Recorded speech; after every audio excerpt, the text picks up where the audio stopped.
In this lesson, we're going to learn about something called object destructuring. Now, we're going to use some pretty common use cases to show you why destructuring is a very good addition to the language. Now, before we get going, it's a good idea to know when this was introduced to the language. Now, this was also introduced in ES 2015, and you'll see momentarily why all of these ES 2015 features are so powerful and make our codebase so much cleaner to work with. So at the moment, all we're doing down here is simply console logging out our drink. This is all great, but we don't tend to access whole objects at a time. We like to pluck pieces of information from them and then pass them elsewhere in our program.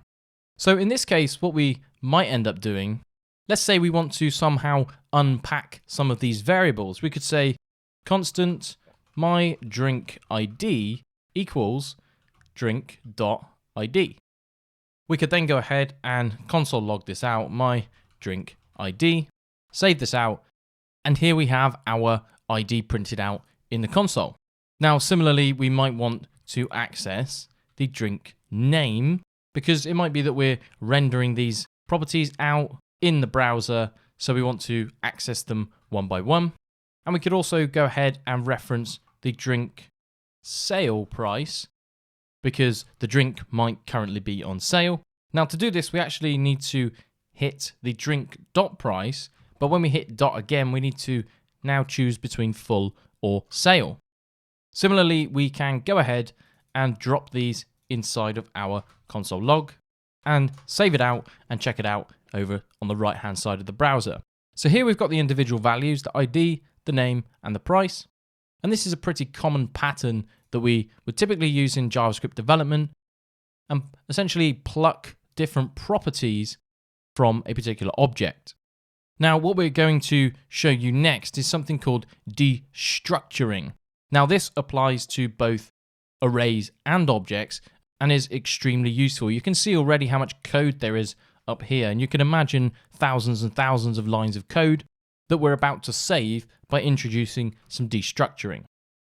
Now, essentially, destructuring allows us to create a dynamic variable. So at the moment, I'm just going to call this ABC, and we're going to point this ABC to our drink. We're not going to access drink.id, drink.name, and the drink sale price. Now, instead of calling it ABC, we're in fact going to introduce our new destructuring syntax. Now, because it's an object, we need to start this destructuring with an object. And if you've already experienced things such as JavaScript modules, the same rules apply here.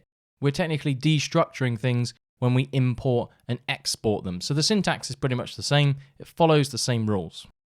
So instead of saying up here we want my drink ID, my drink name, and the sale price, we can actually just ask for the property names individually.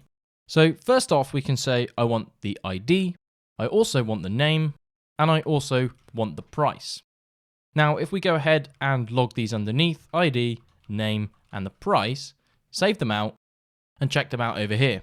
Now, we've included the entire price, and I've deliberately nested another object here so we can see the differences between a standard destructuring pattern and how we can pluck things from a nested object. So this is a really nice piece of information that was coming up as well.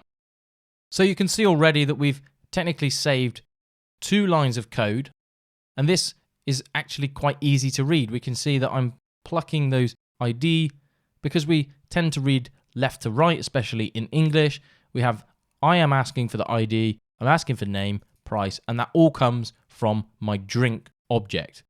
So anyone searching your code can read your code and go, oh, okay, this must be pointing to up here. Whereas this syntax, you have to kind of absorb what the variables are telling you and then go and work out what they are. So this really is a great syntax, in my opinion. Now, the next thing that we need to work out is how do we get the sale price or even the full price. So we need to keep the price in here, and you may have guessed it or perhaps used it already, but we create another object literal inside and then simply ask for the properties. So here I'm going to say we want the full price, and now you can see that our price here is now red underlined. This price is not defined. So if you want the entire object, you cannot do this. You need to just leave it like this, in which case we can access the price variable here. Otherwise, we want to go and access the full price. And it's a good thing to note that each of these, anytime we declare any of these, they are in fact creating variables, and we can verify this by commenting out our log. And you can see that ESLint is just warning us that we've never used the values, but we have declared them. So let's go ahead and save this out. And over here, you can see we have a different price because this is the sale price and this is the full price. So we have covered all of the use cases above. There's also one more interesting thing which we can do. Now, typically I wouldn't recommend this, but it might be that the object that you're destructuring the values from may have a variable which conflicts. So let's assume that we have some const ID up here, and we can say 1, 2, 3, 4. This then is being redeclared. So identifier ID has already been declared.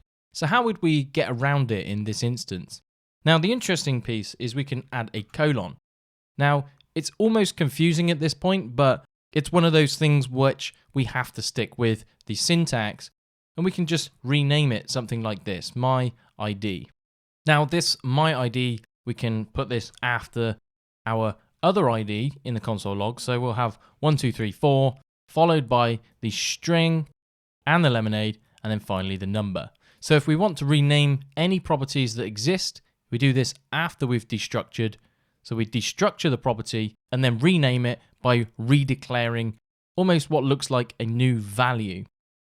Now, what's also interesting is we could in fact destructure from further down. So if we did in fact want to, we could destructure from drink.price, and instead of destructuring all of these values, we could destructure sale and full and then go ahead and use them.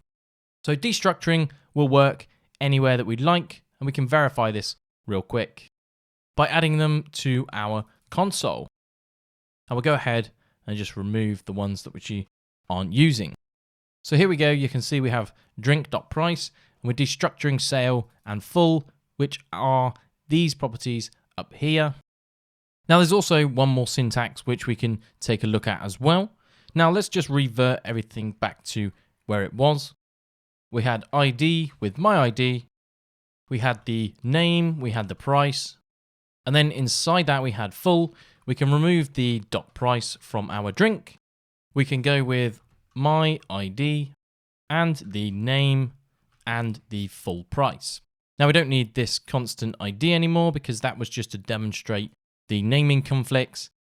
So we'll leave this commented out for now. Now, there's one interesting piece of syntax that we haven't looked at yet, and that is what happens to our object if we decided to perhaps just take the ID and the price. What happens to the rest of the object? Now, we can call it the rest of the object, and we've looked at this already in our functions chapter where we talked about the rest parameter. Give us the rest of the function arguments. So in this case, what we can do, we can apply the same concept to our object literals. So here we introduce the spread operator again. We did the ... params in our functions chapter. So here we're going to say ... I'm simply going to call this the rest. Now above here we will also need a comma, and we can go and add this to our console log and save things out. So you can see here that this is the rest of the object of what has not been destructured, and we can verify this by, for instance, commenting out our ID and then updating the console log. You'll now see the ID hasn't been destructured anymore, therefore the rest of that object exists as just the ID and just the name. So that's another interesting piece of syntax for us to take into consideration as well. And you could do things such as removing object properties and then using the rest of the object as the remainder of what potentially you might want. Now, what's also part of the syntax is having the ability to destructure at perhaps a different level. So if in fact we wanted the sale and the full price, we don't have to point to just the drink itself. We could point it to the whole drink.price object. Now you see here we're already destructuring the full price. So we could now, with our knowledge, we could say we want to rename this variable to the full price. And inside here we can say sale, full price, save them out. And we have the sale price of 99 and the full price of 129. So you can see that we can destructure on the root object level. We could destructure down in the object. We can use the spread operator, that rest param. We can use the spread operator. We can destructure the rest of the object into whatever is left inside of our object. In our case, this gives us name. You'll also see some intelligent IDE support, such as here inside VS Code. Now, from the beginning, we have looked at one object. We've looked at a nested object. We've looked at the old style approach of asking for individual properties and creating variables. We looked at the new style and how to create what looks like quite a nice and concise syntax. We've looked at renaming variables. We've looked at destructuring what's left of the object. We've gone down a level and pulled out the full property. And again, we've looked at going down and destructuring from the next level down of another object. So that's it for this video, and I'll see you in the next one.